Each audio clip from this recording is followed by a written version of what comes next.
Hello दोस्तों, नमस्ते, प्रणाम। बहुत प्यारा ध्यान लग वही गीत सुनाने चल रही हूँ। कैसा लगेगा कमेंट करके ज़रूर बताइएगा।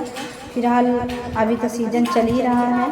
आप लोगों का कैसा राय है कमेंट करके ज़रूर बताइए। आप सबके यहाँ रोपनी हो चुकी है कि नहीं? मेरे यहाँ अभी हो रही है। आधा लोगों की हुई है, आधा लोगों की नहीं हुई है, क्योंकि आगे बारिश का मौसम नहीं बना था। पीछे जरी पड़ी थी, अभी बारिश हो रही है और जरी सबकी तैयारी हो रही है, तो रोपनी गीत बन रही है। बहुत ही प्यारा एक भाई बहन का दर्द भरा रोपनी गीत है। भाई जो है बहन के घर नहीं जाता है, बहन रिक्वेस्ट करती है कि भैया, कोई भी मायके वाले होंगे अगर नहीं जाएंगे ससुराल बहन के घर, बेटी के घर, तो वहाँ पे थोड़ा सा उनके मान सम्मान में कमियाँ आने लगती हैं। तो बहन भी सोच रही है कि अगर हमारा भाई आते तो हमारा भी थोड़ा सम्मान बढ़ जाता, हम लोग गढ़वाई होते नहीं।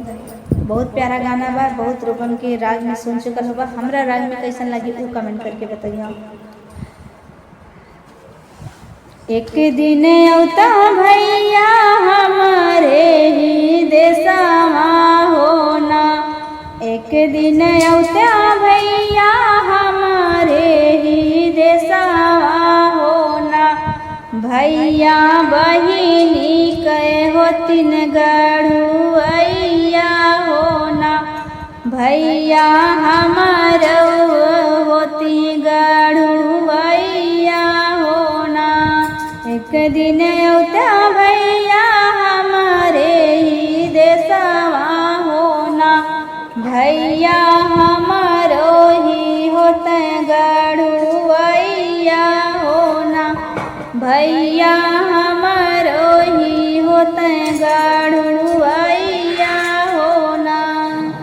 दे तू न मोरी मैया गढ़ुवर गठरिया होना, मैया बहिनी कदे से हम जाबे होना, मैया बहिनी कदे से हम जाबे होना। कैसे के आई बहिनी तोहरे ही देशवा होना, बहिनी रहिया में बटना दिन रवा होना, बहिनी रहिया में बटना दिन रवा होना।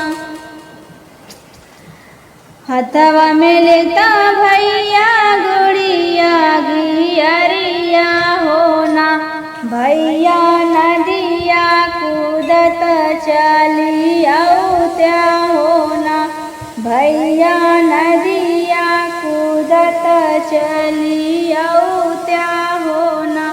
कैसे के आई बहिनी तोहरे ही देशवा होना, बहिनी प्यास लगत बड़ी जोर होना, बहिनी प्यास लगत बड़ी जोर होना।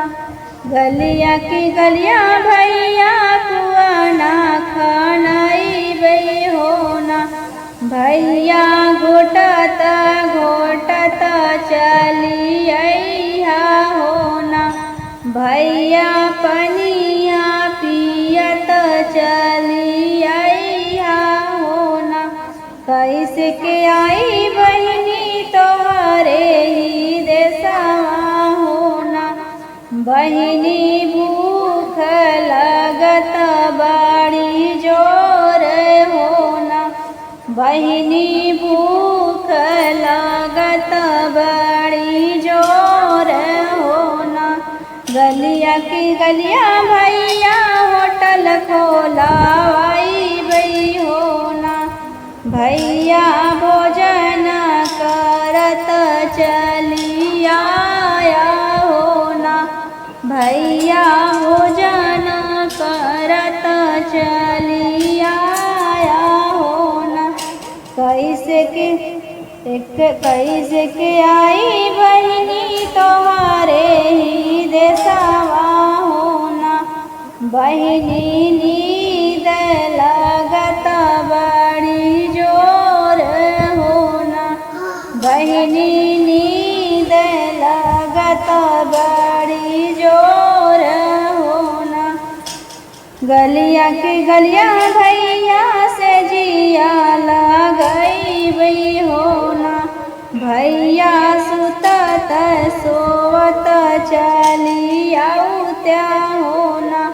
भैया सुतत सुतत चलायो त्या होना। एक बन गईले दूसर बन गईले होना। रामा तीसरे में बहिनी दुअरवा होना। रामा तीसरे में बहिनी दुअरवा होना। बहराही बाड़ू के भीतरा बहिनिया होना। बहिनी बुदाए कहपनिया पियावा तू होना। बहिनी बुदाए कहपनिया पियावा तू होना। रसी मोरी टूटी घड़ीला मोरा फूटल होना। भैया गावे गावे कुआना सुखाइल होना।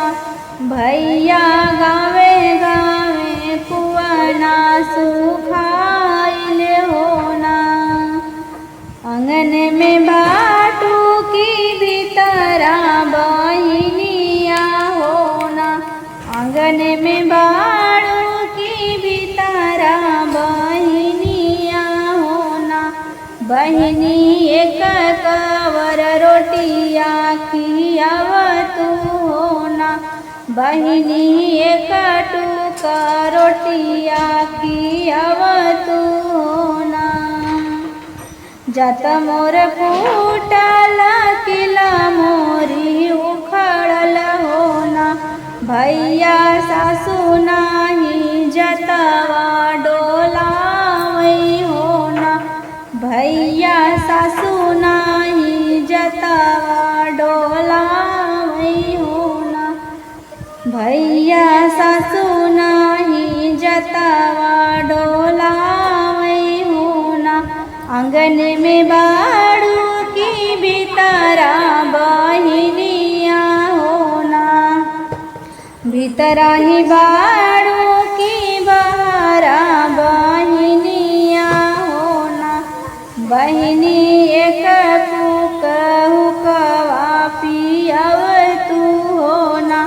बहिनी एक फूक हुकवा पियाव तू होना।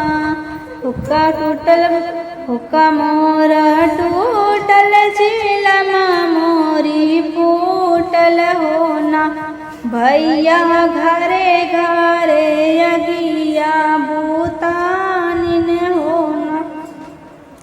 भैया घरे घरे अगिया बूतानिन होना।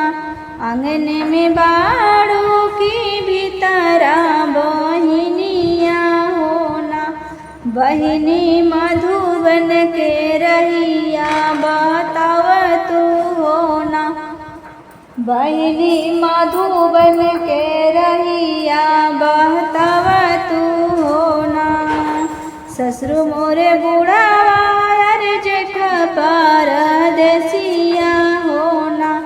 भैया देवरू गईन सहकुलावा होना।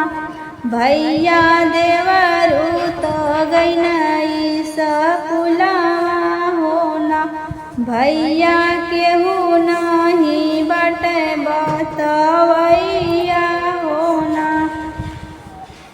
एक दिन औत्या भैया हमारो हो देसवाना। एक दिन औत्या भैया बहिनी के देसवा होना। भैया हमारो तो होते गढ़ुआइया होना। भैया